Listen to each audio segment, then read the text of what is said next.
嗨，我是胖嘟嘟的小瓢虫，阿胖面食出品。发好的白面团取出部分，加红曲米粉揉匀备用。今天声音有一点哑，不好意思。这个加的是黑色的可可粉，也是揉匀备用。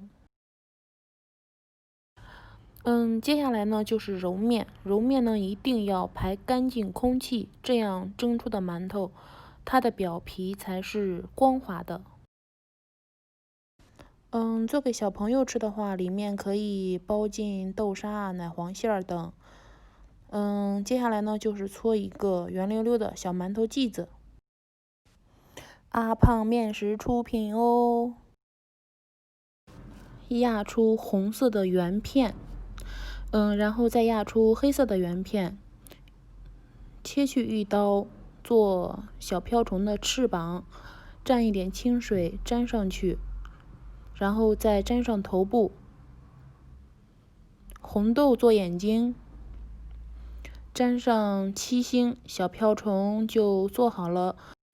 接下来呢就是二次发酵，二次发酵要看状态哦，手感比刚做好之后发轻。